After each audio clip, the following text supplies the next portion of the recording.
राम राम हरे हरे, हरे कृष्णा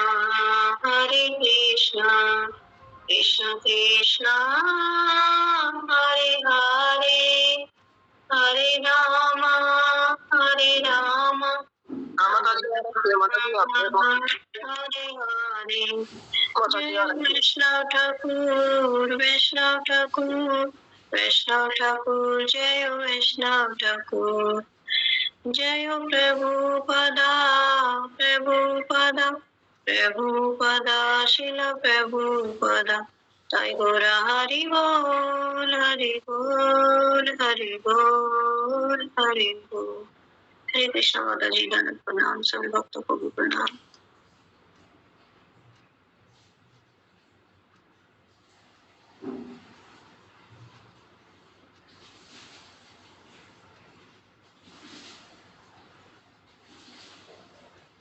हरे कृष्णा, हरे कृष्णा।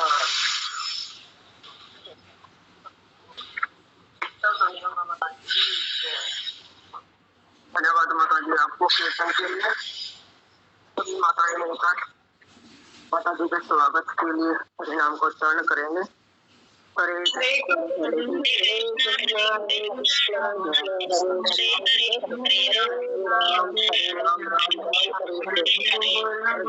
ललिता माता की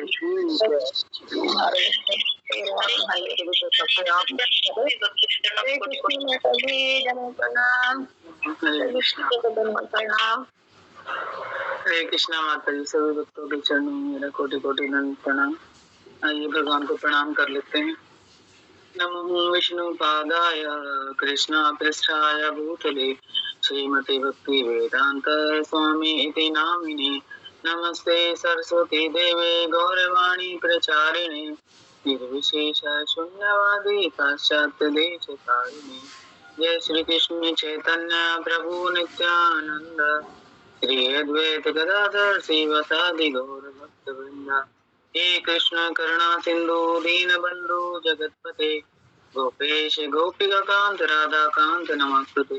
तप्त कांचन गौरांगी श्री राधे वृंदावनेश्वरी विषभानुसुते देवी प्रणमामि हरिप्रिया। आंचा कल्पतरुभ्यश्च कृपा सिंधु एव च पतितानां पावनेभ्यो वैष्णवेभ्यो नमो नमः। जय श्री कृष्ण चैतन्य प्रभु नित्यानंद श्री अद्वैत गदाधर गौर भक्तवृंद। हरे कृष्ण कृष्ण कृष्ण हरे हरे, हरे राम राम राम हरे हरे। जगतगुरु श्रील प्रभुपाद की जय। परम पूजनीय कृष्ण गोस्वामी महाराज की जय। सभी वैष्णव वृंद की जय। हरे कृष्णा। आप सब मुझे आशीर्वाद दें। कुछ त्रुटि हो तो क्षमा कीजिए, दो शब्द मैं बोलता हूँ। तो आइए आज हम रामनवमी के अवसर पर कुछ राम प्रभु के बारे में कुछ शिक्षाएं लेते हुए सुनने का प्रयास करेंगे।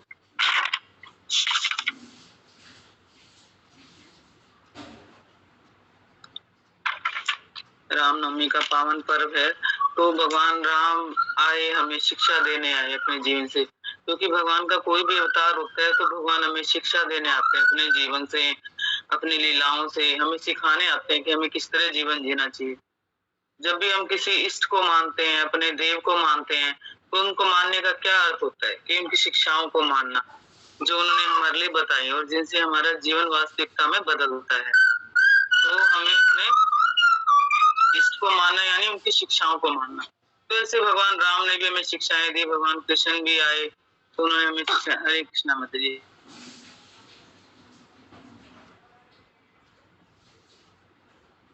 भगवान राम आए, भगवान कृष्ण आए तो उन्होंने अपने जीवन से हमें बहुत सारी शिक्षाएं दी जिससे भक्तों ने ग्रहण किया और जीवन भी बदला और हमारा भी बदलता है अगर हम भगवान की शिक्षाओं को जीवन में उतारते हैं। तो ऐसे भगवान राम मर्यादा पुरुषोत्तम आए, उन्होंने लीलाएं की। वो भगवान थे स्वयं लेकिन उन्होंने लीला करी, उनसे सिखाया, उन्होंने बहुत सारी शिक्षाएं दी। आजकल परिवार हैं जो ऐसे बिखर रहे हैं, टूट रहे हैं, उसका क्या कारण है? उसका यही कारण है कि हम भगवान को तो मानते लेकिन उनकी शिक्षाओं को नहीं मानते। भगवान को तो हम मानते हैं लेकिन उनकी शिक्षाओं को नहीं मानते कि भगवान क्या कह रहे हैं। वो शिक्षाएं जो दे रहे हैं उनको मानना होता है जिनसे हमारा वास्तव में जीवन बदलता है। वैसे राम पुरुषोत्तम मर्यादा पुरुषोत्तम राम जी हैं, उन्होंने बहुत सारी शिक्षाएं दी जीवन में तो हम उनको समझने का थोड़ा प्रयास करेंगे। तो कृपा कीजिए मेरे ऊपर, कुछ त्रुटि हो तो प्लीज क्षमा कीजिएगा, कहीं कुछ गलती हो तो आप कुछ ऐड भी कर सकते हैं। ये एक हमारी आपस में चर्चा है भगवान के बारे में, साथ में पढ़ना, रीडिंग करना, तो मैं प्रयास करूंगी। मैंने अभी कुछ नोट्स बनाए हैं, हालांकि कुछ तैयारी नहीं थी, लेकिन फिर मैंने सोचा भी आधे घंटे का समय है तो कुछ राम जी के ऊपर ही चर्चा की जाए। उनके चरित्र से इतने अमृत के बिंदु हैं, वो हम अपने जीवन में उतारें। तो पहला है राम जी के जीवन से सीखने के लिए गुरु निष्ठा, जो उन्होंने शिक्षा दी बहुत सुंदर, कि गुरु में कैसे निष्ठा होनी चाहिए हमारी। परम समर्थ होते हुए भी बिना गुरु की आज्ञा के कोई कार्य नहीं करते थे भगवान राम। परम समर्थ थे, भगवान थे, वो तो कुछ भी कर सकते थे, लेकिन वो कोई भी कार्य करने से पहले गुरु की आज्ञा लेते थे, वैष्णव की आज्ञा लेते। तो ये उन्होंने सिखाया है। थोड़ा हम क्या सोचते हैं, हमने गुरु बना लिया, थोड़ा हरि नाम आ गया, बोलना आ गया, तो हम गुरु को ही शिक्षा देने लग जाते हैं। तो ऐसा नहीं होना चाहिए। तो गुरु को भी हम सलाह देने लगते हैं, गुरु बन जाते हैं ना। तो क्या है, राम जी ये सब कुछ क्या नहीं जानते थे, मेरे लिए तपस्या कर रही है। राम जी तो सब कुछ जानते थे, क्या अहिल्या है, उसका मुझे उद्धार करना है, मेरे लिए तपस्या कर रही है और मेरी रज से ही उसका उद्धार होगा। लेकिन उन्होंने गुरु वशिष्ठ जी ने जब तक नहीं कहा, उन्होंने वो आगे नहीं बढ़े ना। उन्होंने जब उनके गुरु ने उन्हें आज्ञा दी, वशिष्ठ जी ने, तब वो आगे गए। उन्हें तो सब कुछ पता था, भगवान है, वो तो सबके मन की बात जानते हैं, सब लीलाएं जानते हैं, किसका कहाँ उद्धार करना है। लेकिन उन्होंने जीवन से सिखाया कि हम कोई भी जीवन में कार्य करें तो अपने से वरिष्ठों की आज्ञा लेके करें, अपनी मर्जी से ना करें। तो क्या वो धनुष थे, वो भगवान राम को पता था मुझे धनुष तोड़ना है, परंतु गुरु की आज्ञा के बिना उन्होंने नहीं तोड़ा। गुरु जी ने आज्ञा दी, तब वो आगे बढ़े। तो करोड़ों जीवों को चलाने वाले भगवान को क्या पता नहीं था कहाँ रहना है। जब वो वनवास में गए तो क्या उन्हें पता नहीं था कि मुझे कहाँ रहना है। लेकिन वहां भी उन्होंने वाल्मीकि जी से पूछा, उनसे आज्ञा मांगी कि मुझे कहाँ रहना चाहिए ना। तो ये चीजें हमने भरपूर देखी जीवन में, गुरु निष्ठा उनके। तो उन्होंने बताया कि आगे जाओ तुम, वहां बहुत सुंदर एक वन है पंचवटी, वहां आप रहिएगा। तो भगवान थे, उन्होंने सब कुछ पता था, लेकिन उन्होंने अपने जीवन से हमें बहुत सुंदर शिक्षा दी कि कैसे गुरु में, वैष्णव में निष्ठा होनी चाहिए, आचार्यों में उनसे आज्ञा लेकर ही कोई कार्य करना चाहिए, अपनी मर्जी से नहीं। तो दूसरा पॉइंट है माता पिता की भक्ति। ये हमने भरपूर देखा राम जी में कि माता पिता की भक्ति कैसे करनी चाहिए। उन्होंने अपने जीवन से बहुत सुंदर सिखाया हमें। अपने माता पिता की भक्ति उन्होंने की और उन्हें पता चला कि पिताजी ने 2 वचन दे दिए। उन्होंने अपने माता पिता की भक्ति की, उनके चरित्र में सुनते हैं, रामायण भी हम सब ने देखी है और पढ़ी भी है। तो उन्होंने पता लगा कि मेरे पिताजी ने 2 वचन दिए हैं और माँ ने मांगा है वचनों को, तो पिताजी धर्म संकट में पड़ गए। जब उन्हें इस बात का पता लगा तो पिताजी की मन की बात को समझकर वो वन में चले गए, वनवास में झोपड़ी में रहने लगे। तो उन्होंने कहीं नहीं, उन्होंने समझ ली मन की बात।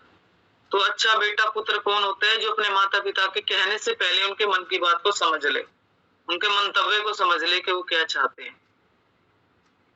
तो ये बात उन्होंने बोली, ये कार्य उन्होंने किया। पिताजी के मन की बात समझकर वन को चले गए, वनवास में झोपड़ी में रहने लगे। तो कभी कभी बताते हैं कि राम जी रात को जब आंख खुल जाती थी तो रोने लगते थे। लक्ष्मण देखते थे उन्हें अवध की याद आती थी, अपने भाइयों की याद आती थी, अपने माता पिता की याद आती थी, भक्तों के प्रेम में, और उन्हें भरत के प्रेम की, सेवा की याद आती थी कि कैसा भरत मेरे से प्रेम करता है, कैसी सेवा करता है वो। भगवान भी अपने भक्तों को याद करते हैं, ऐसा नहीं है भगवान याद नहीं करते।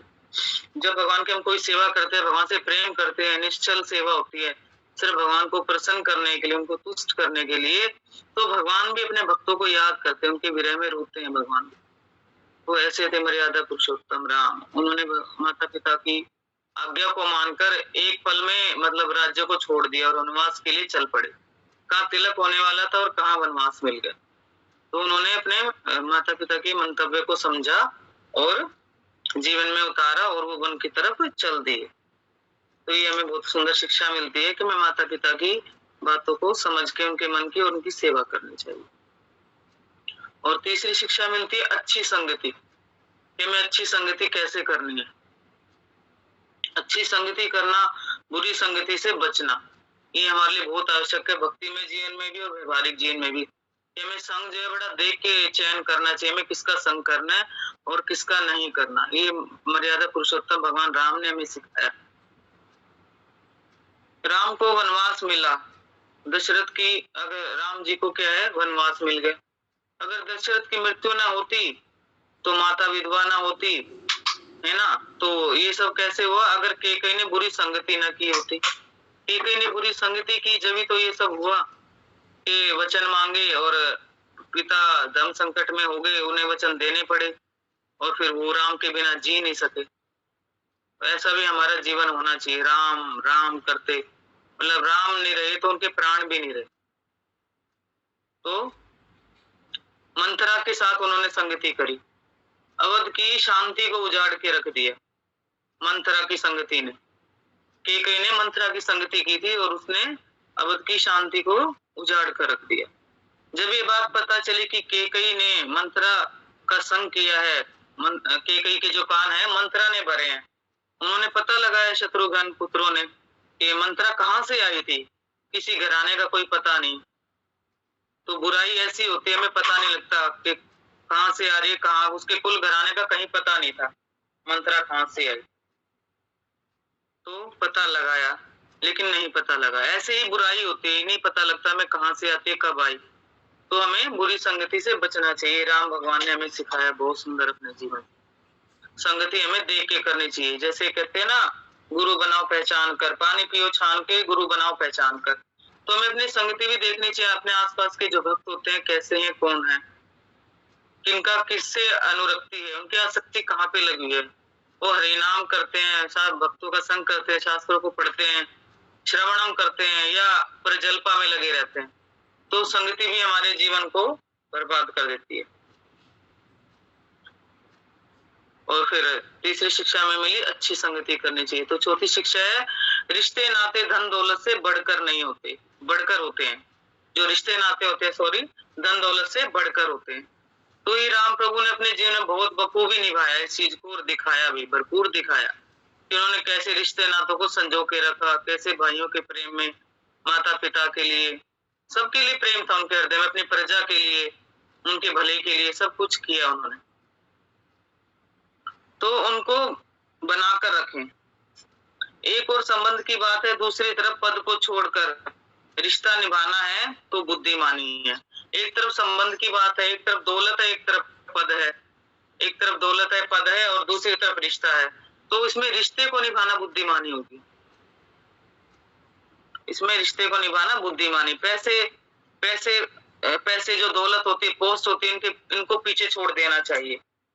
शास्त्र जानते नहीं है जो लोग ऐसा करते हैं कि पैसों के लिए, धन दौलत के रिश्तों को छोड़ देते हैं, तो उन्होंने शास्त्रों को नहीं पढ़ा, उन्होंने शिक्षाएं नहीं ली जीवन में, उन्होंने साधुओं की संगति नहीं की। जो लोग ऐसा करते हैं, उन्होंने राम को नहीं जाना। अपने भाइयों से, माता पिता से संबंध बनाने के लिए राज काज धन संपत्ति सब ठुकरा दिया राम जी ने। मतलब अपने भाइयों के लिए, अपने पिता के वचन को रखने के लिए कहाँ राज तिलक होना था, कहाँ वन को चल दिए। तो किस लिए गए? रिश्ते नाते निभाने के लिए, क्योंकि रिश्ते नातों की जो डोर है वो प्रेम से बंधी होती है। भरत ने भी वही किया, राजपाट नहीं, भाई चाहिए। जब हम परिवार में रहते हैं तो पैसा पद मायने नहीं रखता, हमें ये चीज सोचनी चाहिए। ऐसे राम जी, भरत जी थे, उन्होंने देखो अपने भाई के लिए मतलब कहा, अगर वो भी वनवास काट रहे तो मैं भी वनवास काटूंगा। वो नंदीग्राम चले गए और मतलब गड्ढा खोद के जमीन से 5 फुट 6 फुट नीचे रहते थे। मतलब इस धरती पर तो राम जी रह रहे, मैं उनके सेवक के रूप में रहूंगा। उन्होंने गड्ढा खोदकर तो वहां रहे सन्यासियों की तरह, वहां से सारा राजकाज संभाला, उन्हें सारा कार्य किया, सबको शिक्षा दी, प्रजा को भी संभाला, लेकिन एक सेवक के रूप में। मालिक नहीं बने, वो राजा नहीं बने, वे सेवक के रूप में। रिश्तों को मर्यादा किया कि अरे भाई मैं कैसे जीऊंगा तुम्हारे बिना। वो उनसे मिलने भी गए कि तुम जैसे बचपन में मेरे से कोई गलती होती थी और मैं हारता था तो मुझे जिता देते थे, तो तुम हम भी करो ना मेरे साथ ये। लेकिन राम जी ने कहा नहीं भरत, अब मैं धर्म संकट में हूँ, मुझे धर्म संकट में मत डालो ना, अब मैं ऐसा नहीं कर सकता, अब बात प्रजा की है तो मुझे सोच समझ कर फैसला लेना होगा। मेरे भाई आज भी मैं तुम्हारे साथ हूँ, ऐसा राम जी ने बोला कि तुम जैसा प्रेम नहीं हो सकता। गुरु वशिष्ठ भी बोले कि भरत इतना प्रेम करते थे अपने भाई से, कर्म ज्ञान सब कुछ बह चला था उनके प्रेम में, मतलब ज्ञान मर्यादा कुछ भी नहीं मतलब रहा। भरत इतना प्रेम करते थे अपने भाइयों से क्योंकि उन्होंने राम जी को देखा था, राम जी से सीखा था। क्योंकि जो बड़े आचरण करते हैं, जो आचार्य आचरण करते हैं, तो छोटे उन्हीं का पद पद अनुगमन करते हैं, उन्हीं के चरणों पर चलते हैं। तो ऐसे उन्होंने भी किया। रिश्ते नातों को जो है दौलत से बढ़कर समझा, राम जी ने हमारे अपने जीवन से सिखाया और हमें इसे जीवन में उतारना चाहिए। आजकल रिश्ते नाते क्यों टूट रहे हैं? क्योंकि सब कोई धन दौलत को इम्पोर्टेंस देता है, अपने पद को। धन दौलत है तो रिश्तों को कोई समझता ही नहीं है, रिश्तों को तोड़ देते हैं। लेकिन ऐसा नहीं है, रिश्ते एक बार टूट जाते तो उनमें दरार पड़ जाती है, फिर वो दोबारा नहीं बनते। लेकिन धन दौलत तो फिर भी आती जाती रहती है, लेकिन रिश्ते दोबारा नहीं मिलते। अगर हमें एक चीज को चुनना है तो हमें रिश्ते नातों को ही चुनना चाहिए, उनकी डोर ज्यादा मजबूत है। और 5वीं शिक्षा में मिलती है सबके साथ समान व्यवहार करें। हम चाहे कितने बड़े हो जाएं, सबको सम्मान दें। इतने महान होकर भी राम जी केवट के साथ प्रेम कलह करते। मतलब कितना बड़ा पद था, राम जी चाहते तो सब कुछ कर सकते थे, नाव की कोई कमी नहीं थी उन्हें, लेकिन उन्होंने सम्मान दिया एक निषाद राज को, केवट को, उनके साथ प्रेम कलह किया। उन्होंने इंतजार कराया कि अभी मेरा परिवार आ रहा है, प्रभु आपके चरण धोऊंगा, आपके प्रण में तो चरणों में तो ऐसी शक्ति है कि अहिल्या को तार दिया, नारी बना दी, तो मेरी नाव का कैसे चलेगा? अगर ये नारी बन गई तो मैं आपके चरणों का प्रक्षालन करूंगा। उन्होंने परिवार को बुलाया, अपने बच्चों को बुलाया, फिर अपने रिश्तेदारों को भी बुलाया। भगवान मुस्कुरा रहे हैं, भगवान इतना आनंद ले रहे हैं, भगवान को आनंद आ रहा है अपने भक्तों की सेवा में। जब भक्त प्रेम करते हैं, प्रेम से सेवा करते हैं, तो भगवान को बड़ा आनंद आता है। वो उनके फिर वो हो जाते हैं, वशीभूत हो जाते हैं भगवान भक्तों के। जैसे चाहे भक्त ने, चाहे सेवक ने, जैसे न चाहे केवट ने, सबको बुलाया, आस पड़ोस को, सब रिश्तेदारों को, सबको प्रक्षालन करना है, सबको अपना चरणामृत, आपके चरणों का चरणामृत देना है प्रभु मुझे। तो भगवान मुस्कुरा रहे, भगवान को बड़ा आनंद आ रहा है। लक्ष्मण को हालांकि क्रोध आ रहा था, अरे क्या तुम लगे हुए हो, कितना हो गया तुम्हारा? बोले अभी अभी थोड़ा समय और। तो ऐसे करके बड़ा मतलब भगवान ने सबको सम्मान दिया, सबका आदर सम्मान रखा भगवान ने। इतने महान होकर भी केवट के साथ प्रेम कलह के लिया, लेकिन राम जी सबको सम्मान दिया। उन्होंने शबरी के घर भी गए,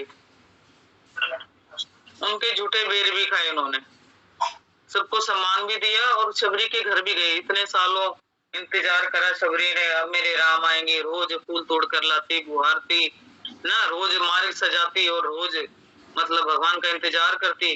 कोई पता नहीं था भगवान कब आएंगे और कोई दिशा भी नहीं पता था कि कौन सी दिशा से आएंगे, फिर भी वो इंतजार करती थी। कभी उत्तर में जाती, कभी दक्षिण में जाती, कभी पूर्व में जाती, कभी पश्चिम में जाती, है ना। सुबह से लेकर रात तक वो इंतजार करती, कोई समय भी निश्चित नहीं था। उनके गुरु ने, मातंग मुनि ने उन्हें बताया था कि प्रभु राम आएंगे, लेकिन समय नहीं बताया, कोई दिशा नहीं बताई। लेकिन ऐसा धैर्य देखो हमारे अंदर भी होना चाहिए। कितने हजार साल उन्होंने इंतजार करा, रोज रास्ता बुहारती है, भगवान के लिए बेर तोड़ कर लाती और सारे चक चक के रखती कि कड़वे तो नहीं है, खराब तो नहीं है, भगवान को खिलाती बड़े प्रेम से। तो शबरी के घर भी आई। ये महान व्यक्ति की महानता ही होती है, सबके साथ समान व्यवहार करना। तो भगवान राम ने बखूबी अपने जीवन से दिखाया, सबका मान रखा उन्होंने, सबके प्रण पूरी करे, सबकी इच्छाओं को पूरा करा, सबका उद्धार किया ना। तो ऐसा होना चाहिए, हमें अपने जीवन में सबको समान समझना चाहिए, किसी में भेदभाव नहीं करना चाहिए, क्योंकि सब भगवान की जीवात्माएं हैं। तो ऐसे हमें सोचना चाहिए। तो शिक्षाएं बहुत है, रामायण में भरी पड़ी है, रामायण शिक्षाओं से। अब लोग क्यों भटक रहे हैं? क्योंकि शास्त्रों का अध्ययन नहीं करते, श्रवण नहीं करते, संतों का संग नहीं करते, इसलिए गृहस्थियां टूट रही हैं, रिश्तों से दूर हुए जा रहे हैं लोग। मोबाइल के करीब आ गए, रिश्तों से दूर हो गए। तो 5वीं शिक्षा मिली, सबके साथ समान व्यवहार करें। 6ठी शिक्षा, दूसरों को क्षमा करना सीखें, दूसरों को क्षमा करना सीखें, बदला लेने की भावना को त्याग दें। हमें बदला लेने की भावना को त्याग देना चाहिए। शूर्पणखा ने क्या कहा? राम के पास आई, कहा मैं आपसे विवाह करना चाहती हूँ, लेकिन राम जी ने क्या कहा? मैं तो एक पत्नी विवाहित हूँ, मैं तो मर्यादा पुरुषोत्तम हूँ, इस समय मैं मर्यादा में हूँ, मैं नहीं कर सकता, तुम लक्ष्मण के पास जाओ। तो लक्ष्मण के पास गई तो लक्ष्मण ने भी मना कर दी, वो नाराज हो गई, लक्ष्मण ने भी मना कर दिया उन्हें। लक्ष्मण के पास गई तो लाइट बनो, कभी किसी को फैन मत बनाओ, पंखे को चलाना पड़ता है, रेगुलेटर घुमाना पड़ता है, पंखे को बंद करना पड़ता है, बटन दबाना पड़ता है, धीरे धीरे बंद होता है। फैन चलता नहीं है, चलाना पड़ता है, फैन बंद होता है नहीं, बंद करना पड़ता है, फैन बंद नहीं होता, उसको बंद करना पड़ता है, धीरे धीरे घूमता है, जब जाके धीरे धीरे बंद होता है। लेकिन लाइट जो है इशारे से चलती है, स्विच ऑन करा और तुरंत चल पड़ी। तो ऐसे ही फिर वो दुखी हुई और रावण के पास चली गई कि भाई ऐसे ऐसे मुझे मना कर दिया, उन्होंने मेरी नाक काट दी। मतलब वो अपनी मर्यादा में नहीं थी, फिर पंखा अपनी मर्यादा में नहीं थी, तो राम ने क्या करा, लक्ष्मण ने उनकी नाक काट दी। तो रावण के पास गई, लेकिन रावण को क्षमा कर देना चाहिए था। रावण को बहुत क्रोध आया, उसने बदला लेने की ठानी और सीता को उठा ले आए और कहा कि हम सेतु बनाएंगे समुद्र पर और मतलब लड़ाई करेंगे, युद्ध करेंगे।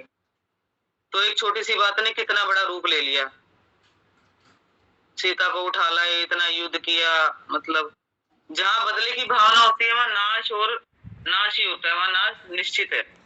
जहां बदले की भावना होती है वहां नाश और तबाही निश्चित है, इसलिए बदला लेने की भावना नहीं रखनी चाहिए। तो कितना बड़ा युद्ध हुआ, हालांकि उन्हें सब कुछ पता था। जो रावण थे बहुत ज्ञानी थे, उन्हें पता था मेरा उद्धार राम से ही होगा, वो ये भी जानते थे। ये तो एक लीला थी भगवान की कि उन्होंने वैर करा और इस तरह लीला रची, सीता को उठा लाए। असली सीता को तो कौन हाथ लगा सकता है, वो तो अग्नि में समा गई, भगवान ने अग्नि के हवाले कर दिया था। वो छाया सीता थी। भगवान वन में गए और सीता जब मृग के उसमें मोहित हुई, मृग के पीछे, तो ऐसा कभी हो नहीं सकता भगवान एक स्वर्ण के सोने का मृग है उसके पीछे मोहित हो जाए, ऐसा कभी नहीं हो सकता है। ये भगवान की एक लीला थी, लीला करना चाह रहे थे भगवान। उन्होंने स्वर्ण के पीछे, सीता ने बोला मुझे चाहिए और भगवान भागे, ऐसे रोते रहे। तो भगवान क्या दिखाना चाहते हैं, भगवान अपने जीवन से ये सिखा रहे थे, जो इस तरह सीता के पीछे औरत में आसक्ति करता है, जो एक स्त्री में आसक्ति करता है, उस पुरुष को रोना पड़ता है। भगवान किस तरह रोए कि सारा जंगल भर गया, इतना रोए भगवान विरह में सीता की, सीते सीते। तो ये भगवान की एक लीला थी, इसमें भगवान की शिक्षा छिपी हुई है कि जो औरत की आसक्ति में फंसता है उसे रोना पड़ता है, उसके कुछ हाथ नहीं लगते। वो छठी शिक्षा हमने क्या ली, दूसरों को क्षमा करना सीखी, वरना तो वो एक भयंकर रूप धारण कर लेती है, बदले की भावना, इच्छा, द्वेष, पता नहीं कितने सारे गुण आ जाते हैं हमारे अंदर। तो सातवीं शिक्षा है विश्वास की ताकत। विश्वास की ताकत है बहुत बड़ी होती है।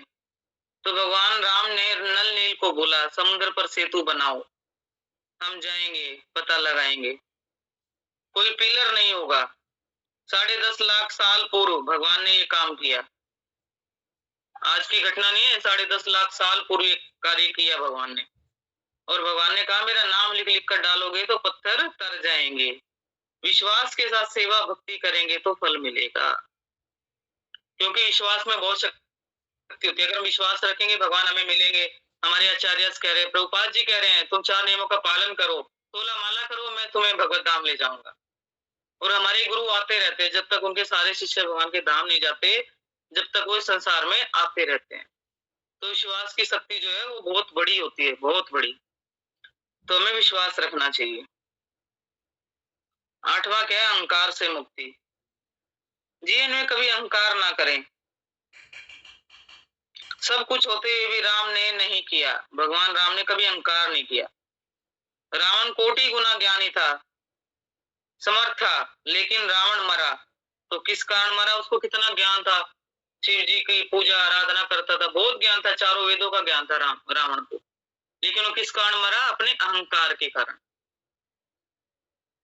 कोटि गुना ज्ञानी था लेकिन अपने अहंकार के कारण मरा। जीवन में कितना बड़ा आदमी हो जाए, लेकिन अहंकार करेगा तो वो गिरेगा ही, भगवान राम ने अपने जीवन से सिखाया। तो हमें अहंकार से मुक्त होना चाहिए। अहंकार जो आदमी को आगे नहीं बढ़ने देता, गिरा देता है और अनेक दुर्गुणों को आमंत्रण देता है। एक अवगुण के साथ अनेकों अवगुण आ जाते हैं हमारे अंदर।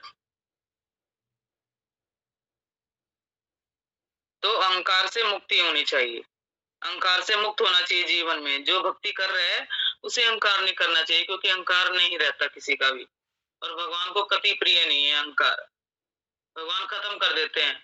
गोपियों ने भी जैसे अहंकार किया, अरे हमें तो भगवान मिल गए, हमारे साथ लीला कर रहे हैं, हमारे साथ रास कर रहे हैं भगवान, हम कितनी भाग्यशाली हैं, कितनी भाग्यशाली जीव हैं। तो भगवान के बीच में से भी गायब हो गए।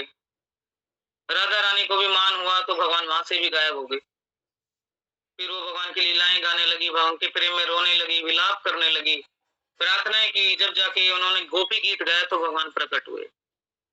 तो भगवान को अहंकार पसंद नहीं है। भगवान अगर किसी जीव में अहंकार देखते हैं तो वो खत्म कर देते हैं। अपने भक्तों में अहंकार नहीं देखना चाहते।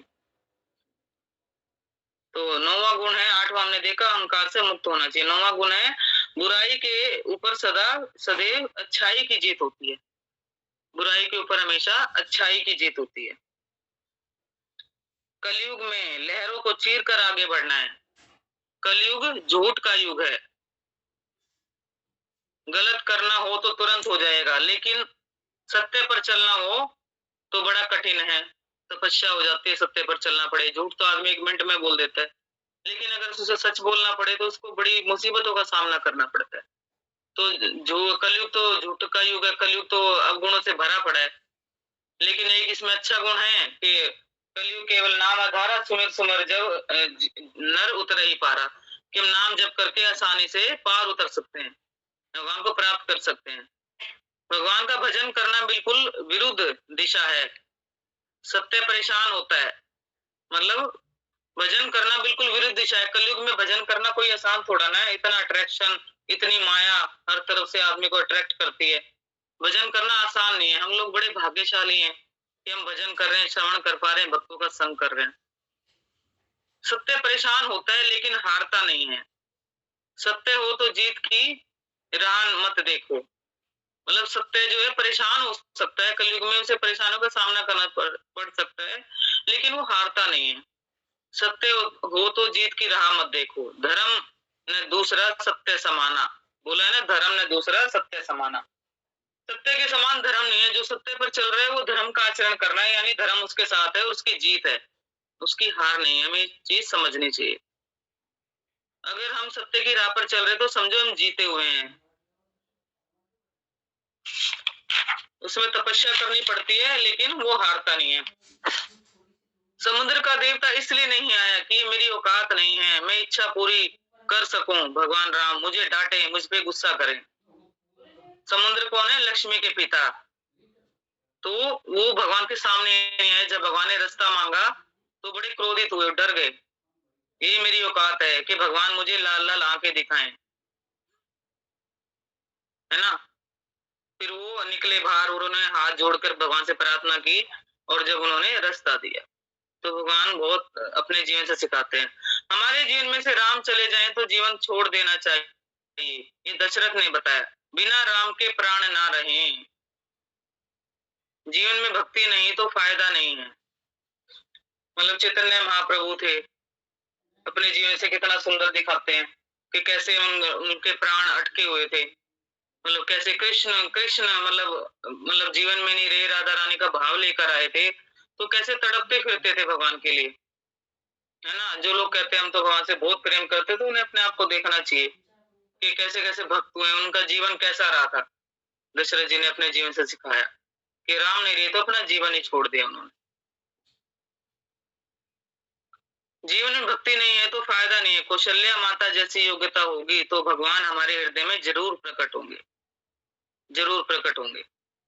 और हनुमान जी हमें सिखाते हैं कि सारी लक्ष्य में भगवान की सेवा में, भगवान के चरणों में जानी चाहिए, परंतु भक्त जो अपने लिए कम से कम रखता है। हनुमान जी हमें सिखाते हैं ये अपने जीवन से कि जो सारी लक्ष्मी है वो भगवान की सेवा में लगनी चाहिए, परंतु भक्त अपने लिए कम से कम रखते हैं। प्रभुपाद की पुस्तकों को पढ़ना चाहिए।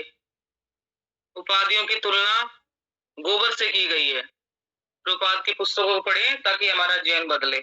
और जो उपाधियां हैं उसकी तुलना किससे की गई है? अगर हमारे अंदर उपाधियां, पद, मान, प्रतिष्ठा पाने की इच्छा है तो मल से की गई है उसकी तुलना, प्रभुपाद जी बताते हैं।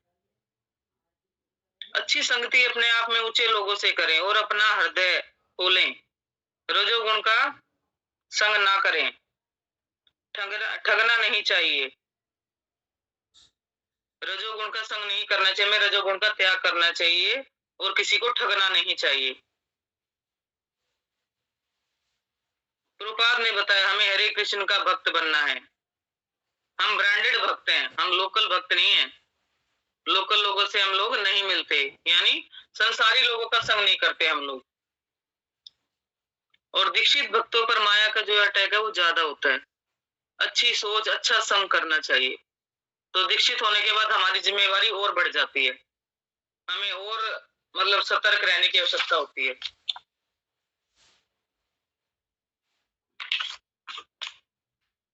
तो हमें अच्छी सोच रखनी चाहिए और अच्छा संग करना चाहिए। जो दवा को खाता है, जो दबा के खाता है उसे दवा खानी पड़ती है। भूखा रहकर कोई भी नहीं मरता। हमें कम से कम खाना चाहिए, ज्यादा नहीं खाना चाहिए। भूखा रहने से कभी कोई नहीं मरता। जितना आवश्यकता हो शरीर को उतना खाएं। अगर हमें भगवान के भक्तों से प्रेम हो जाता है तो हमें लीलाएं अच्छी लगने लगती हैं। भगवान की श्रवण करने में आनंद आता है, श्रवण भक्ति अच्छी लगती है। अगर हमारा संसार में मन ना लगे तो हमें समझना चाहिए कि हमें प्रेम हो गया है। ऊपर ऊपर से अपने कार्य करते रहें। अगर प्रेम हो जाए तो अंदर से चिंता नहीं होती। जो भक्तों में लग जाता है प्रेम में डूब जाता है। जो भक्तों का संग कर लेता है वो प्रेम में यानी डूब जाता है। अच्छा संग कर रहा है, अच्छी कृपा हो रही है। आत्मा को कोई कुछ नहीं लगता। शरीर के रिश्ते हैं सब। आत्मा हमारी निर्लिप्त है। आत्मा को कोई सुख दुख नहीं लगता। ये सब रिश्ते नाते सुख दुख शरीर के साथ है। ये स्थिति हमें भगवान तक ले जा सकती है। सुनहरा युग है ये, सुनहरा युग है। कलयुग जो है सुनहरा युग है। हमें इसकी इंपॉर्टेंस को समझना चाहिए। ज्यादा से ज्यादा हरि नाम का जप करना चाहिए।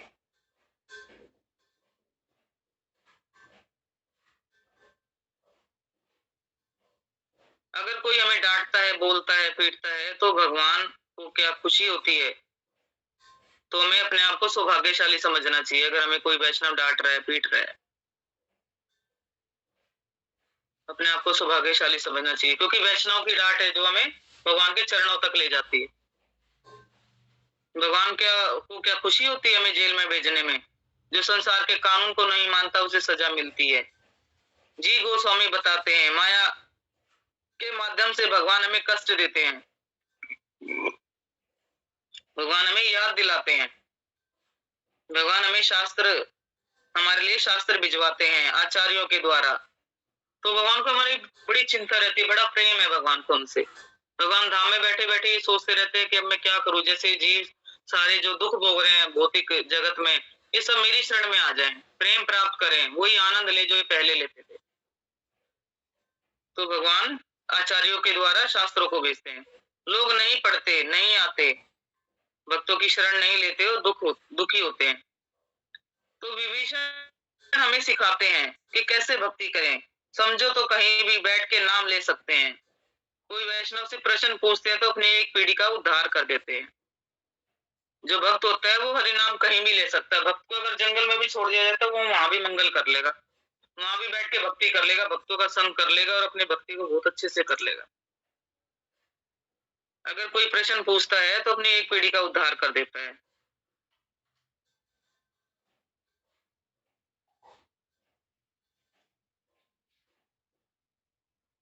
तो भगवान ये सिखाते हैं अपने जीवन से।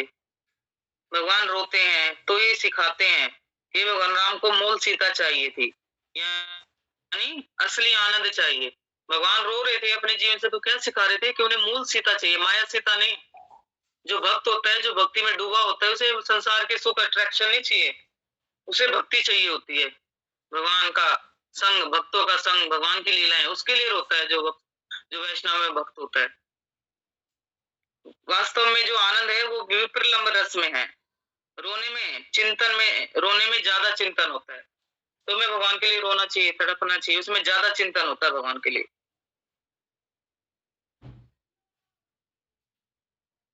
राम भगवान इतना रोए कि सारा जंगल बह गया। तो उन्होंने अपने जीवन से हमें बहुत सुंदर शिक्षा दी कि अगर कोई स्त्री के लिए रोएगा और स्त्री की आसक्ति में फंसेगा तो उसे रोना पड़ेगा। भगवान राम ने हमें सिखाया बहुत सुंदर। भगवान राम के जीवन से बहुत सारी शिक्षाएं ले सकते हैं। हमें रामायण पढ़ना चाहिए। जो आजकल के भौतिक लोग हैं, जो संसार में फंसे हुए हैं, जो रिश्ते नातों को इम्पोर्टेंस नहीं देते, भगवान राम अपने जीवन से बहुत सुंदर शिक्षाएं देते हैं।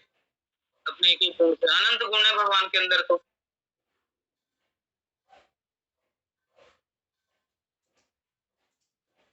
भगवान के धाम में कोई बीमारी नहीं है, वहां पर डॉक्टर की जरूरत नहीं होती है। बैकुंठ जगत है, बैकुंठ यानी कुंठा से रहित है। और भगवान के धाम में जाने के लिए पूरी शक्ति झोंकनी पड़ती है, अंदर में आग लगानी पड़ती है, यानी अपने अंदर में तड़प पैदा करनी पड़ती है, ललक लोल्यम। भगवान के धाम में हमेशा भगवान की कथा में, भगवान हमेशा भगवान की कथा में डूबे रहते हैं। कथाओं का, भगवान का गुणगान चलता रहता है। मथुरा ब्रजधाम भगवान के धाम है, दिव्य धाम है, सनातन धाम है। परले आने पर भी कभी खत्म नहीं होते।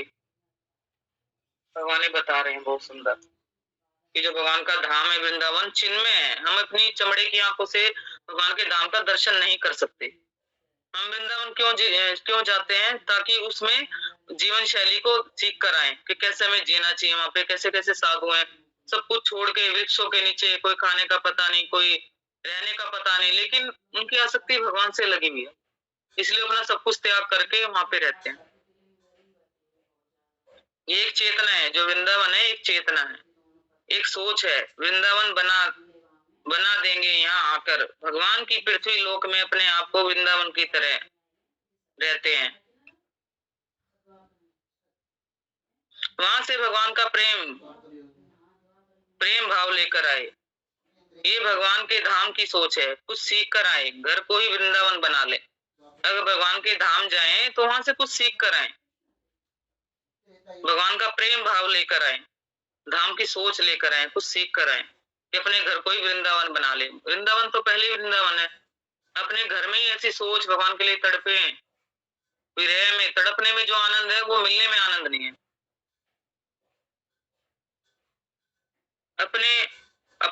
हमने अपना ऐसा किया हुआ है तो हम वृंदावन में ही हैं। अगर हमने अपने आप को ऐसा बना रखा है तो सोचो हम वृंदावन में ही हैं।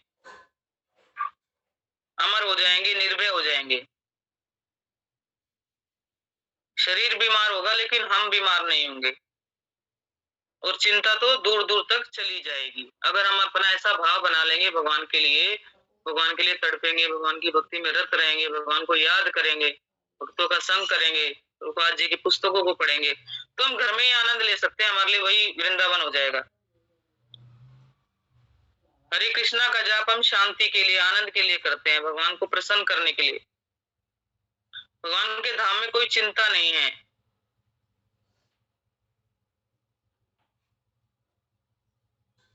भगवान के धाम में कोई चिंता नहीं है।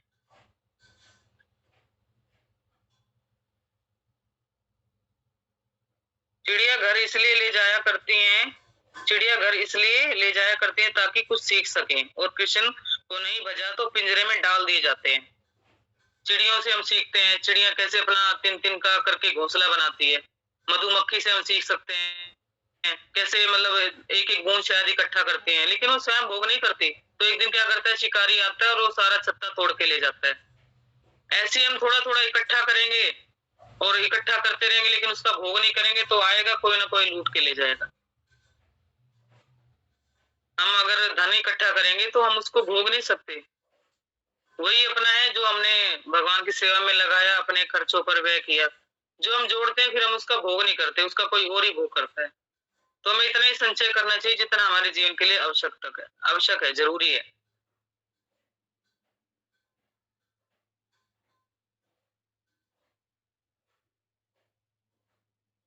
सबसे ऊपर गोपी से श्रेष्ठ राधा रानी, जो अपनी इंद्रियों को कृष्ण से अपने इंद्रियों से कृष्ण रस का पान करती हैं, माधुर्य कथा नाम रूप को पीती हैं, वो गोपियां हैं। हम आह्लाद प्राप्त करेंगे, हमें आनंद में रहना है, कृष्ण भावना अमृत में रहना पड़ेगा। अगर हमें गोपियों की तरह आनंद लेना है, राधा रानी की तरह, तो हमें अपने आप को कृष्णा भावना में डुबोना पड़ेगा। जैसे गोपियां थी, कितना आनंद लेती थी, घर के सारे कार्यों को करती थी, लेकिन विप्रलम्ब भाव में रहती थी, भगवान के लिए तड़पती थी, रोती थी। क्या वो नहीं जा सकती थी मिलने? लेकिन उन्हें मिलने से ज्यादा भगवान के विरह में आनंद आ रहा था। इसलिए यहाँ बता रहे हैं, नमक से रोटी खा लें लेकिन आनंद में रहें।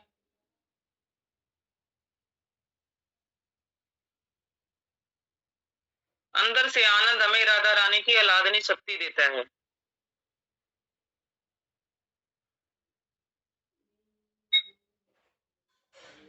तो हमें अगर अंदर से आनंद लेना है तो राधा रानी की आराधना करनी है, उनकी कृपा।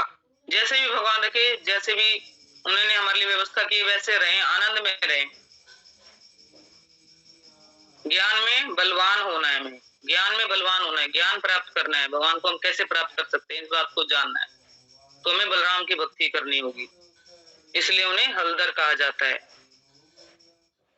उनके पास सारी समस्याओं का हल है, इसलिए उन्हें हलदर कहा जाता है। गुरु तत्व है ना बलराम जी, तो हमें उनकी आराधना करनी चाहिए।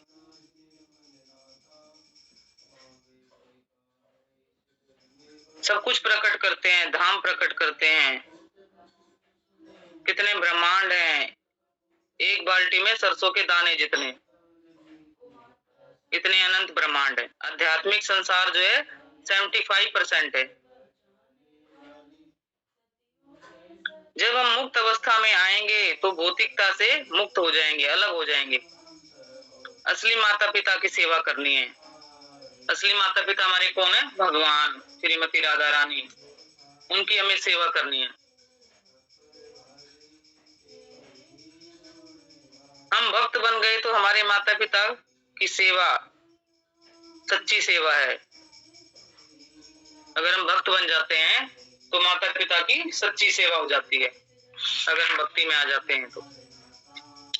हरे कृष्ण माता जी, बीच में बोलने के लिए क्षमा चाहती हूँ। माता जी, आपने तो फर्स्ट में बताया था गुरु के बारे में, और बलराम के बारे में क्या बताया दोबारा से? बलराम जी गुरु तत्व है माता जी, हमें शक्ति देते हैं, भक्ति में आगे बढ़ने के लिए ना बल देते हैं, इसलिए उन्हें बलराम कहते हैं जी। और फर्स्ट में बताया था गुरु के बारे में? हाँ जी, वो गुरु निष्ठा के बारे में बताया था कि हमें गुरु में निष्ठा रखनी चाहिए, गुरु की आज्ञा से ही कार्य करना चाहिए। कोई हमें कार्य करना है तो गुरु की अंडर में करना चाहिए, उनसे आज्ञा लेके करना चाहिए, अपनी मर्जी से नहीं करना चाहिए। जी जी। और गुरु के पास जाएं तो सीखने के भाव से जाएं, परिप्रश्न, यानी अपनी आध्यात्मिक उन्नति के लिए प्रश्न करें उनसे। संसारिक प्रश्न ना करें कि मेरे को ये परेशानी है, विवाह नहीं हो रहा, घर में दिक्कत है, ये सब समस्याएं जब हम भक्ति में आते हैं तो भगवान अपने आप देखते हैं। हमें सिर्फ अपना कार्य करना है। कहते हैं ना, हम भगवान के नाम पे तो भगवान हमारे काम पे। अगर हम भगवान की भक्ति करते हैं, अच्छे से नियमों का पालन करते हैं, शुद्ध भाव से कर रहे हैं, कपट नहीं है, तो भगवान हमारे सारे कार्य ठीक करते हैं। हमें अपने आध्यात्मिक उन्नति के लिए प्रश्न करना चाहिए। अगर हम भौतिकता के प्रश्न करते हैं तो फिर हम कंकरों को बटोर रहे हैं, फिर हम हीरा नहीं ले रहे। गुरु तो हमें हीरा दे सकते हैं, क्योंकि उन्होंने सत्य का दर्शन किया है, उन्होंने भगवान को देखा है, वो महसूस करते हैं, सेवा करते हैं। तो हम उनसे बहुत अनमोल खजाना लूट सकते हैं, और हमें वही खजाना लूटना चाहिए। गुरु की आज्ञा से हमें चलना चाहिए।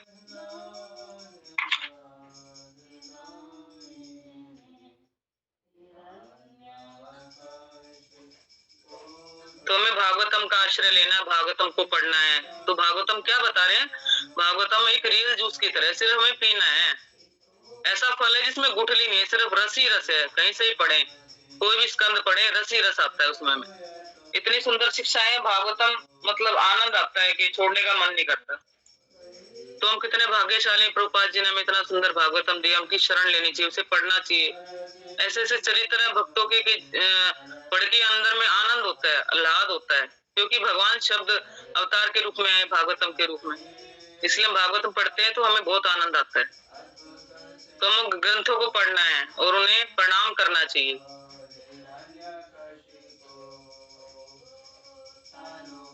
और भगवत गीता को भी पढ़ना है, उन्हें पूरी तरह से जानना है, हमारे जीवन का लक्ष्य होना चाहिए। अगर हमने इन ग्रंथों को नहीं पढ़ा तो हमें वापस आना पड़ेगा, हम फिर संसार में फंस जाएंगे। विविधाओं से भरे संसार में कैसे हम अपनी भक्ति को पूर्ण बनाएं? कष्टों दुखों से भरे संसार में अगर आज हम कोई कार्य कर रहे हैं तो बड़ा मुश्किल है, मतलब जो हमारी प्लानिंग है वो नहीं चलती। अगर आज हमने प्लान नहीं किया तो फिर हमें पछताना पड़ेगा, हमें ये सोचना पड़ेगा कि हमें किस तरफ जाना है, संसार की तरफ जाना है या भगवान की तरफ जाना है। अगर इस चीज का हमने प्लानिंग नहीं किया तो हमें पछताना पड़ेगा, 84 लाख योनियों में भटकना पड़ेगा।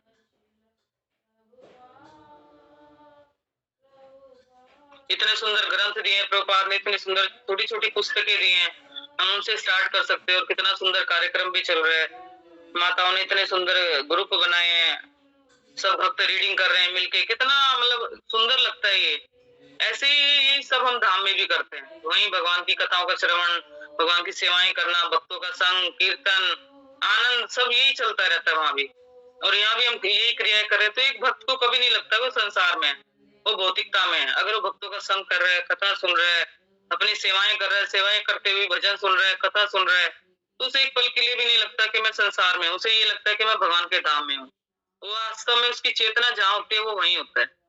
अगर हमारी चेतना भगवान में लगी हुई है, हम भगवान का श्रवण कर रहे हैं, भगवान की कथाओं को पढ़ रहे हैं, है ना, भगवान के प्रेम में डूबे हुए हैं, गोपियों के चिंतन कर रहे हैं कि गोपियां कैसे भगवान का प्रेम करती थी, कैसे वो अपना सब कुछ मतलब छोड़ा भी नहीं था, कर भी रही थी, मतलब अंदर से उनका जो आसक्ति थी वो कहाँ लगी थी, भगवान में लगी हुई थी। बाहर से वो भौतिक कार्य करते हुए दिखती थी, लेकिन अंदर से जो उसका उनका प्रेम है भगवान से लगा हुआ था, भगवान को निहारती थी, भगवान की वंशी सुनती थी तो भाग लेती थी। तो ऐसे हमें हमें भी अपनी चेतना बनाने, गोपियों से हम बहुत कुछ सीख सकते हैं, भगवान के भक्तों से हम बहुत अपना जीवन बदलाव कर सकते हैं, लेकिन बदलेगा तभी जब हम जीवन में उतारेंगे। कहीं कथा चल रही है, कोई कीर्तन हो रहा है, कोई सत्संग हो रहा है, प्रभु जी की कथा हो रही है, तो हमें सुन के भाग लेना चाहिए, प्रयास करना चाहिए। अगर हम नहीं जा सकते, जैसे कई गोपियां थी, उनको उनके घर वाले रोक लेते थे, बच्चों को दूध पिला रहे, खाना बना रहे, छोड़ के भाग लेती थी। जो दिव्य थी, जिन्होंने अच्छे कर्म करे थे वो भाग लेती थी, लेकिन जिनके कुछ अभी आसक्ति रह रही थी या उनके कुछ कर्म ऐसे थे नहीं जा पाती थी, तो घर में ही भगवान को याद कर करके रोती थी, भगवान की लो लगा लेती थी वहीं पे। मतलब ऐसे बताते हैं, प्रभु जी से सुना था मैंने एक बार, एक भगवान की कथा चल रही थी कहीं, तो भगवान की लीला चल रही थी, तो सब भक्त जा रहे थे भाग भाग के भगवान का भोग लेके, भगवान का दर्शन करने। तो एक गोपी थी, उसकी सास उसे अंदर बंद कर गई, कुंडी लगा दी कि तुम्हें नहीं जाना, तुम यहीं रहो, तुम चली गई तो उसके चक्कर में फंस जाओगी, तुम चली गई तो उसके चक्कर में फंस जाओगी। तो वो तड़प रही थी गोपी बुरी तरह, तो गेट में एक छेद था, वो वहां से देख रही थी, सबको आते जाते रहे, सब आ रहे हैं जा रहे हैं, मैं कैसे जाऊं, मैं क्या करूं, तड़प रही थी, उसके अंदर विरह की अग्नि लगी हुई थी। तो भगवान तो सबको देखते हैं ना, वो तो सबके हृदय को जानते हैं, हम तो सिर्फ अपने बारे में जानते हैं, भगवान सबके बारे में जानते हैं, चिट्ठी से लेकर हाथी तक के मन में क्या विचार चल रहा है, क्या भाव चल रहा है, भगवान सबके लिए जानते हैं। तो भगवान ने क्या किया, भगवान वहां से आगे भाग के, अपने स्वरूप से आगे, भगवान तो कुछ भी कर सकते हैं, भगवान उस गोपी के पास आगे खड़े हो गए, और भगवान उस गेट में से, छेद में से देखने लगे उसे, और वो इतनी प्रसन्न हुई, उसने जब भगवान के स्वरूप का दर्शन किया, वो बावरी हो गई, अपनी सुध बुध खो बैठी, मतलब वो गोपी अपनी सुध बुध खो बैठी, मतलब भगवान ने उसका हृदय निकाल लिया उसके अंदर से ना, उसका हृदय खींच लिया। और जब सब दर्शन करके आए तो वो गोपी निस्तब्ध हो गई, ना कुछ बोल रही है ना कुछ कर रही है, ऐसे हो गई बिल्कुल मूर्ख, क्योंकि भगवान का दर्शन किया। अभी भगवान का दर्शन करके तो सारे सब कुछ खत्म हो जाता है, दिव्यता आ जाती है, सारा कलमश खत्म हो जाता है। तो उसने कहा, अरे तुम्हें क्या हो गया है, तुम हिलडुल क्यों नहीं रही, जाओ कुएं पे से पानी भर लाओ। तो उसने बेटे को गोदी में टांगा और वो चली गई मटका लेके। तो उसने क्या करा, वो अपने उसमें नहीं थी, सुध में नहीं थी, तो उन्होंने क्या करा, अपने बेटे को ही रस्सी बांधी और कुएं में लटका दी, और वो पानी भरी, उसकी सुध बुद्धि नहीं है कि मुझे क्या करना है, वो मतलब अपनी सुध खो बैठी, क्योंकि भगवान ने उन्हें टच कर लिया, भगवान ने उनका हृदय ले लिया। तो वहां आसपास जो स्त्रियां थी उन्होंने उनकी मदद की, अरे अरे ये तुम क्या कर रहे हो, बच्चे को बांध के कुएं में लटका रही हो। फिर उन्होंने बच्चे को पकड़ा, उसकी बाल्टी को भरा, उसके मटके को भर के उसके सिर पे रखा, बच्चे को उसकी गोद में दिया। फिर वो ऐसे करती करती घर चली गई, पानी भर के लाई, तो बोली तुम्हें क्या हो गया है ना, तो इस तरह से वो अपनी सुध खो बैठी। फिर उन्होंने कई देर बात करी। मुझे लगता है जरूर तुम्हें भगवान का दर्शन हुआ है। उसकी जो सास थी वो बड़ी चतुर थी, वो जानती थी कृष्ण के बारे में। जो इसके चक्कर में आ गया फिर वो कहीं का नहीं रहता, फिर वो कहीं का नहीं रहता, फिर वो संसार में रहने के लायक नहीं रहता, फिर उसकी चेतना भगवान में स्थित हो जाती है। ऐसे वो गोपी हो गई। जब उसे सुधी आई तो उसने बताया कि ऐसे ऐसे भगवान आए थे और मैं अपनी सुध बुध खो बैठी। तो उन्होंने कहा, उसकी सास उसके चरणों में पड़ गई कि तुम धन्य हो कि तुमने घर में रह के ऐसा भाव बनाया कि भगवान तुम्हारे लिए यहाँ आ गए। तो भगवान ऐसी ऐसी लीलाएं करते में शिक्षा देते हैं कि अगर हम नहीं जा पा रहे तो घर में ऐसा भाव बना ले तो भगवान वहीं आ जाते हैं। अगर हम कोई कथा पढ़ रहे हैं, भगवान का श्रवण कर रहे हैं, भागवतम पढ़ रहे हैं, तो भगवान स्वयं आ जाते हैं सुनने के लिए। भगवान कहते हैं मुझे अपनी कथाएं बहुत प्रिय हैं, मैं अपना यश सुनना बड़ा पसंद करता हूँ। तो जहाँ भी कथा होती है वो दिव्य आनंद क्यों आता है भक्तों के? क्योंकि भगवान वहां उपस्थित होते हैं, आनंद रूप से भगवान वहां उपस्थित होते हैं भक्तों के बीच में। हमें कीर्तन में बड़ा आनंद आता है, कथा में बड़ा आनंद आता है, हम डूब जाते हैं। हमें समय तो हमें कथा उस समय भान नहीं रहता, इतना रस आता है, हमें लगता है ये कथा चलती रहे, बस चलती रहे, ये जो क्रम है टूटे ना। तो आनंद क्यों आता है? क्योंकि भगवान आनंद स्वरूप है, भक्तों को आनंद देने के लिए आते हैं। भगवान को अपनी कथाएं सुनना इतना अच्छा लगता है। भगवान कहते हैं जहाँ मेरी कथा होती है, जहाँ मेरे यश का गान होता है, जहाँ भक्त कीर्तन करते हैं, वहां मैं स्वयं आ जाता हूँ। तो हम ऐसा फील कर सकते हैं, भगवान होते हैं तभी हमें आनंद आता है, क्योंकि भगवान तो आनंद के सागर हैं। असीम आनंद है भगवान के अंदर, और भगवान अपने भक्तों को आनंद देने के लिए प्रकट होते हैं। इसलिए हमें उनके आनंद में डूबना है, उनकी भक्ति में डूबना है। जैसे जलेबी होती है ना, रस में डूबी रहती है, जितना रस में डूबती है उतना ही रसीली होती है। रस में जितना उसको डुबो के रखते हैं उतना ही रसीली हो जाती है। ऐसे हम जितना अपने आप को कथाओं में डुबोएंगे, भक्तों का संग करेंगे, शास्त्रों को पढ़ेंगे, उतना ही हमें आनंद आएगा। वपु संग से वाणी संग बड़ा महत्वपूर्ण होता है। अगर हम शारीरिक रूप से किसी का संग नहीं कर पा रहे, हम शास्त्र पढ़ रहे हैं, तो हम साक्षात संग कर रहे हैं उनका। भागवतम पढ़ रहे हैं, भगवान का संग कर रहे हैं। हमें आनंद आता है पढ़ते पढ़ते, छोड़ने का मन नहीं करता, ये रहता पढ़ते रहे बस। कितना आनंद आ रहा है, कितने सुंदर सुंदर चरित्र है, भगवान कैसे शिक्षाएं दे रहे हैं, कैसे मतलब करुणा वर्णालय भगवान, कितना प्रेम करते हैं, भाव ग्रहण करते हैं भगवान अपने भक्तों का। भाव ग्राही जनार्दना। भगवान को हमारी वस्तु नहीं चाहिए, भगवान को हमारा भाव चाहिए। जितने प्रेम से हम भाव से भोग लगाते हैं, भगवान की कथा सुन रहे हैं, सुना रहे हैं, तो भगवान वो भाव ग्रहण करते हैं, भगवान हमारे अंदर में आके विराजमान हो जाते हैं, भगवान प्रकट हो जाते हैं। भगवान तो आनंद का स्वरूप है। तो हमें कथाओं में डूबे रहना है, भक्तों का संग करना है, प्रभुपाद जी की पुस्तकों को पढ़ना है। यही हमारे जीवन का आनंद है और यही असली रस है जिसमें हमें अपने आप को डुबोना है और अपने जीवन को सार्थक करना है। तो रामनवमी के पावन पर्व पर हम प्रार्थना करें और उसे अपने जीवन में उतारें, और जो राम जी हमें देने आए हैं उसे हम ग्रहण करें। शिक्षाओं को जो देने आए हैं तो उसे हम रामनवमी के अवसर पर भगवान से यही सच्ची प्रार्थना करें, सच्ची हृदय से, कि भगवान हम इन शिक्षाओं को अपने जीवन में उतार पाए। यही हमारी प्रार्थना है आपके चरणों में। तो ये प्रार्थना हमें भगवान से करनी चाहिए, और भगवान बहुत सुनते हैं। प्रार्थना में बहुत शक्ति होती है, बहुत बल होता है। हमारे पास एक यही शक्ति है प्रार्थना की, और हम कुछ नहीं कर सकते। भगवान से सिर्फ प्रार्थना कर सकते हैं। बार बार हम प्रार्थना करेंगे तो भगवान द्रवित हो जाएंगे।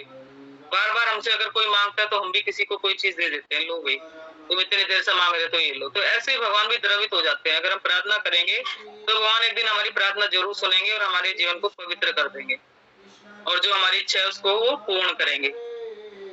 तो ठीक है माता जी, समय भी हो चला है। हरे कृष्णा। सभी भक्तों के चरणों में दंडवत प्रणाम। हरि हरि बोल। हरे कृष्णा। सुन रहे हैं बस। धन्यवाद माता जी, धन्यवाद माता जी, आपको इतनी संकट फंसाने के लिए। कुछ कृपा के बिंदु थे जो मैंने आपके समक्ष रखे, कुछ त्रुटि हो तो क्षमा कीजिएगा। हरि बोल। नहीं माता जी, बिल्कुल भी त्रुटि नहीं। आज रामनवमी के दिन आपने एक आत्मा में एक अच्छी वो भरती है, बहुत धन्यवाद।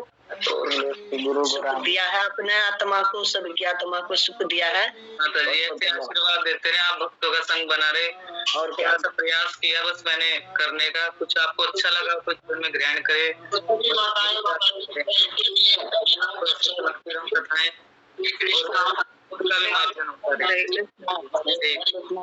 हरे कृष्णा हरे कृष्णा कृष्णा कृष्णा हरे हरे कृष्णा कृष्णा कृष्णा हरे हरे हरे राम हरे राम। ललिता माता जी की जय।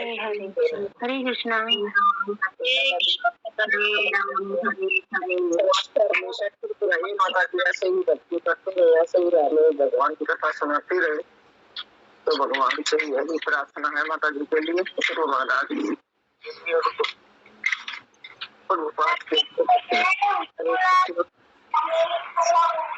माता जी, आपको तो श्लोका शुरू करोगे क्या? हरे कृष्णा।